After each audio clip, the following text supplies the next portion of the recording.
अगस्त 2024 को बांग्लादेश की प्रधानमंत्री शेख हसीना को इस्तीफा देना पड़ता है और अपनी जान बचाने के लिए भारत आना पड़ता है।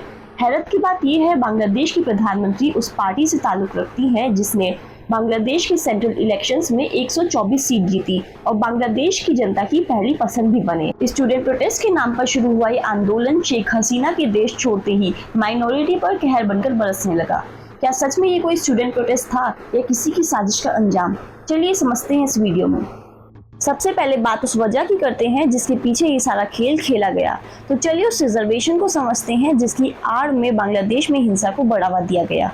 ये है बांग्लादेश का रिजर्वेशन, जिसमें 30% सीट्स 1971 के फ्रीडम फाइटर्स के लिए रखी गई, 10% महिलाओं के लिए, 5% एथनिक माइनॉरिटीज के लिए, 1% विकलांग यानी डिसेबल्ड लोगों के लिए। बहरहाल अभी बांग्लादेश सुप्रीम कोर्ट के ऑर्डर के बाद ये रिजर्वेशन का क्राइटेरिया बदल गया है, लेकिन आपको समझना होगा कि ये रिजर्वेशन लाया क्यों गया था।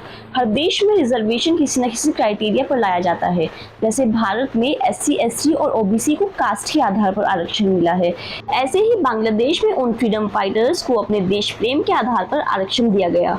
बांग्लादेश की 1971 में पॉपुलेशन थी 7 करोड़, जिसमें सिर्फ 1,80,000 लोगों ने मुक्ति वाहिनी में शामिल होकर देश के लिए पाकिस्तानी सैनिकों के खिलाफ लड़ने की ठानी। इन लोगों को फ्रीडम फाइटर्स कहा गया। ये एक अच्छा एग्जाम्पल भी सेट हो सकता था कि जब आप देश के लिए कुछ करने की ठानते हैं, देश के लिए मर मिटने को तैयार रहते हैं, तो देश भी आपकी पूरी चिंता करता है और आपको आपके परिवार के बारे में नहीं सोचना पड़ता। आने वाले समय में अगर बांग्लादेश किसी देश के साथ युद्ध में होता तो ऐसे में ये रिजर्वेशन लोगों को ज़्यादा से ज़्यादा मोटिवेट करता बांग्लादेशी सेना में काम करने के लिए। इससे लोगों के मन में एक टेंशन कम हो जाती कि अगर हमें कुछ हो गया तो हमारे बाद हमारी फैमिली का क्या होगा। चलिए तो अब एक संगठन के बारे में भी समझ लेते हैं जिसका नाम है जमात इस्लामी। इसकी नींव रखी गई 1941 में। इसकी आइडियोलॉजी है पूरी दुनिया को इस्लामी साम्राज्य बनाना और हर जगह शरिया कानून फॉलो करवाना। कुछ इस तरह समझ लीजिए कि बांग्लादेश की जमात इस्लामी भी इसी की एक ब्रांच है। 1972 में बांग्लादेश की आज़ादी हासिल करने के बाद इस पर पाकिस्तानी सेना का साथ देने के लिए बैन भी लगाया गया। 1975 में बांग्लादेश के संस्थापक शेख मुजीबुर रहमान और उनके परिवार के 18 लोगों की हत्या कर दी जाती है और बांग्लादेश में शुरुआत होती है मिलिट्री रूल की। 1979 में जमात इस्लामी अपने पॉलिटिकल चार्टर में कुछ चेंजेस करता है, जिसके बाद उन पर लगा बैन हटा दिया जाता है। 2011 में अंतर्राष्ट्रीय क्रिमिनल कोर्ट BNP के 2 लीडर्स और जमात इस्लामी के 5 लीडर्स को 1971 के वॉर क्राइम के तहत जिम्मेदार मानता है और उन पर 16 से ज्यादा चार्जेस लगते हैं, जिसमें मर्डर, रेप, लूटपाट, बंगालियों को टॉर्चर करना और सामूहिक हत्याकांड के दोष शामिल थे। 2013 में बांग्लादेश की हाई कोर्ट का ऑर्डर आता है जिसमें जमात इस्लामी को इलीगल पार्टी माना जाता है, क्योंकि बांग्लादेश एक सेक्युलर और डेमोक्रेटिक कंट्री था और इस पार्टी के घोषणा पत्र में डेमोक्रेसी से बड़ा अल्लाह को माना गया, जो कि देश के सेक्युलरिज्म पर सीधा हमला था। इसी साल अल्पसंख्यकों पर हमले होते हैं जिसमें 50 से ज्यादा मंदिर तोड़े जाते हैं और 1,500 से ज्यादा घरों को नुकसान पहुंचाया जाता है, जिसमें जमात इस्लामी का भी नाम आता है। इस संगठन का अल्पसंख्यकों पर अत्याचार का एक रिकॉर्ड रहा है। 2016 में इन पर 5 अल्पसंख्यकों की हत्या का आरोप लगता है, जिसमें एक यूनिवर्सिटी के टीचर भी होते हैं। 2018 में बांग्लादेश का हाई कोर्ट और सुप्रीम कोर्ट इन पर बैन लगा देता है। इन पर आरोप होता है 1971 में पाकिस्तानी आर्मी की हेल्प करने का। अब बात करते हैं एक और संगठन की जिसका नाम है बांग्लादेश इस्लामी छात्र शिविर। ये संगठन सीधे तौर पर जमात इस्लामी से जुड़ा हुआ है और इसके कई नेता जमात इस्लामी में भी शामिल हुए। छात्र संगठन होने के कारण ये बांग्लादेश की कई यूनिवर्सिटीज से जुड़ा हुआ है, जिसके कारण इन्होंने उन यूनिवर्सिटीज में अपना एजेंडा फैलाया और छात्रों को भड़काया। थोड़ा सा 1970 में क्या हुआ उसको भी समझ लेते हैं। ये वो समय था जब बांग्लादेश ईस्ट पाकिस्तान था और वेस्ट पाकिस्तान के आतंक और उनका अत्याचार झेल रहा था। 1948 में पाकिस्तान की नेशनल लैंग्वेज उर्दू को बना दिया जाता है, लेकिन ईस्ट पाकिस्तान की एक बड़ी आबादी बंगाली बोलती थी, जिसके कारण 1952 में लैंग्वेज मूवमेंट शुरू हो जाती है, जिसमें ईस्ट पाकिस्तान के कई लोग मारे गए। ईस्ट पाकिस्तान में पैदा होने वाले जूट और कई सामानों के उत्पाद से पाकिस्तान को एक अच्छा फॉरेन एक्सचेंज मिलता था, जिसे वेस्ट पाकिस्तान में इंफ्रास्ट्रक्चर और डेवलपमेंट के लिए इन्वेस्ट कर दिया जाता था। 1970 में पाकिस्तान में इलेक्शंस होते हैं, जिसमें टोटल सीट होती हैं 300, जिसमें 162 सीट्स होती हैं ईस्ट पाकिस्तान में और 138 सीट होती हैं वेस्ट पाकिस्तान में। दो मुख्य पार्टी होती हैं जिनमें एक का नाम होता है पीपीपी, पाकिस्तान पीपल्स पार्टी, जिसके नेता थे जुल्फिकार अली भुट्टो, और दूसरी अवामी लीग जिसके नेता थे शेख मुजीबुर रहमान। शेख मुजीबुर रहमान ईस्ट पाकिस्तान में काफी लोकप्रिय थे।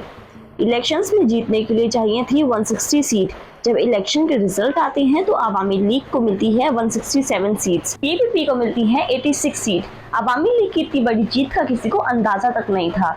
इसका मतलब था कि अब पाकिस्तान की सरकार वेस्ट से नहीं बल्कि ईस्ट से चलेगी।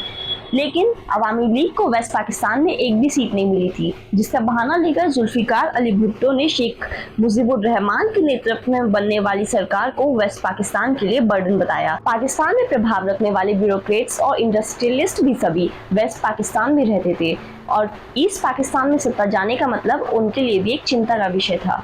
पाकिस्तान के जनरल और एडमिनिस्ट्रेटर याह्या खान ने इस इलेक्शन रिजल्ट को खारिज कर दिया, जिसके बाद शेख मुजीबुर रहमान ने 6 पॉइंट मूवमेंट की शुरुआत की, जिसमें उन्होंने ईस्ट पाकिस्तान के लिए पॉलिटिकल और इकोनॉमिकल इंडिपेंडेंसी मांगी। जब इस मूवमेंट को दबाने की कोशिश की गई तो ये मूवमेंट सिविल वॉर में तब्दील हो गई। जो लोग पाकिस्तानी आर्मी से लड़े वो मुक्ति वाहिनी के सोल्जर्स कहलाए। मुक्ति वाहिनी का मतलब था जो आज़ादी के लिए लड़ रहे हैं। पाकिस्तानी आर्मी का साथ दिया 3 धार्मिक संगठनों ने, अल शम्स, रज़ाकार और अल बद्र, जिसमें शामिल थे जमात इस्लामी के लोग। हालांकि बाद में इंडियन आर्मी ने उनकी मदद की और बांग्लादेश को आज़ादी मिल गई। तो चलिए वापस आ जाते हैं हम फ्रीडम फाइटर्स के बच्चों को मिलने वाले रिजर्वेशन पर। 2018 में इस रिजर्वेशन को शेख हसीना गवर्नमेंट पूरी तरह से हटा देती है, जिसके बाद हाई कोर्ट में इसके खिलाफ पेटिशन डाली जाती है।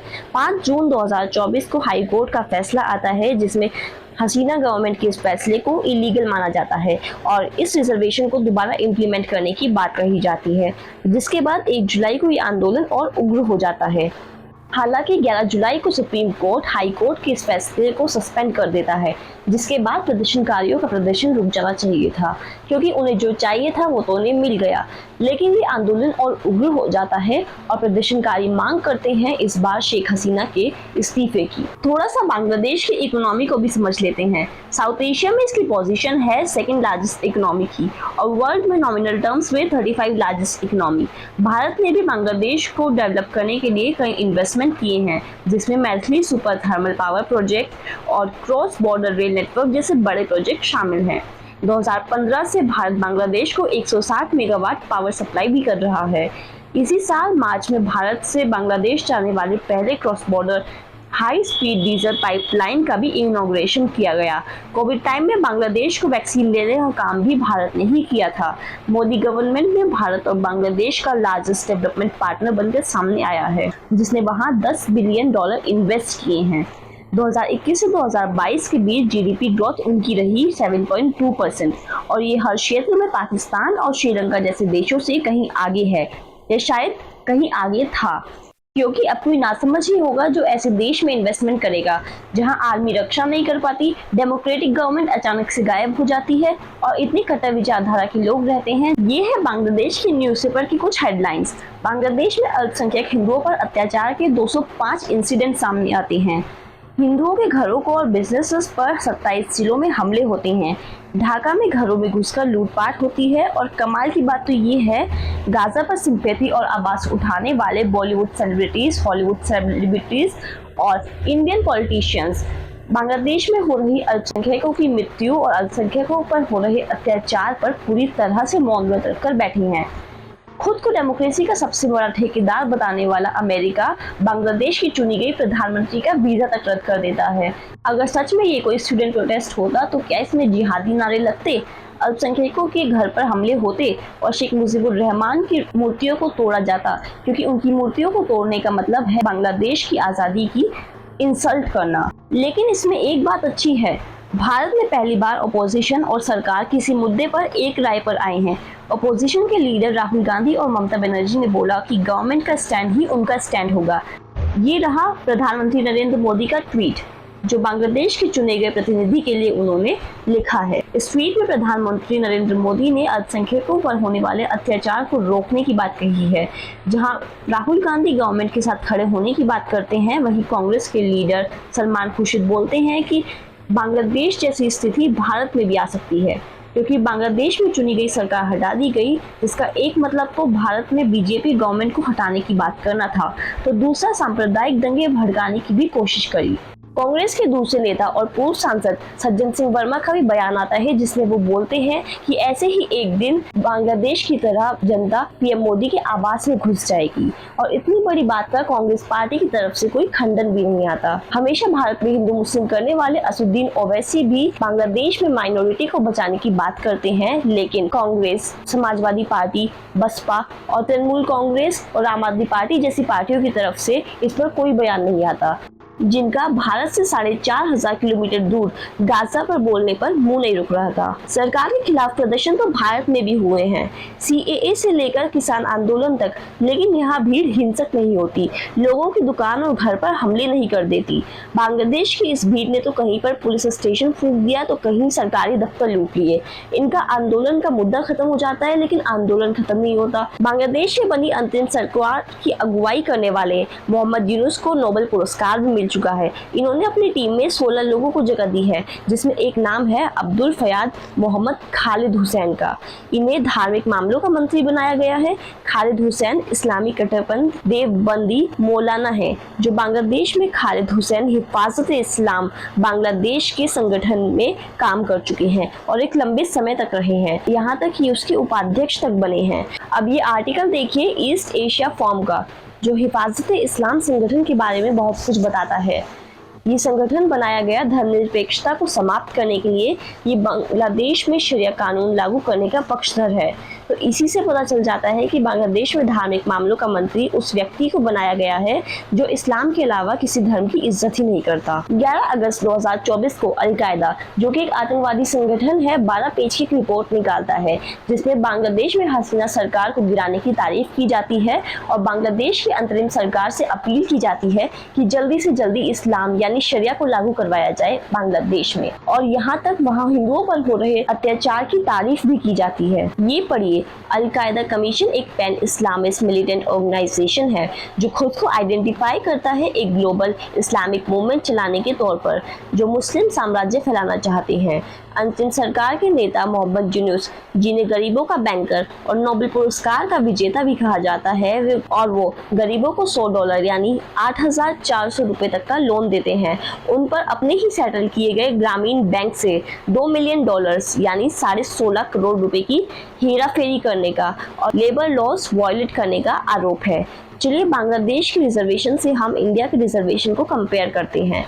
ये रही एक साइड इंडियन रिजर्वेशन और दूसरी साइड बांग्लादेश की रिजर्वेशन, जहां इंडिया में शेड्यूल्ड ट्राइब्स को 7.3% मिलता है, शेड्यूल कास्ट को 15%, ओबीसी को 27%, ईडब्ल्यूएस को 10%। इसका मतलब है टोटल रिजर्वेशन की सीट है 59.50%। और ये है बांग्लादेश का रिजर्वेशन, जिसमें 30% सीट्स फ्रीडम फाइटर्स की नेक्स्ट जनरेशन के लिए, 10% सीट्स फीमेल्स के लिए, 10% अनडेवलप्ड जिलों के लोगों के लिए, 5% एथनिक ग्रुप्स के लिए और 1% डिसेबल्ड के लिए है, जिसकी टोटल परसेंटेज है 56%। इसका मतलब भारत में ज़्यादा रिजर्वेशन दिया जाता है एज कम्पेयर टू बांग्लादेश। लेकिन भारत में कभी इस तरह का हिंसक आंदोलन देखने को नहीं मिला।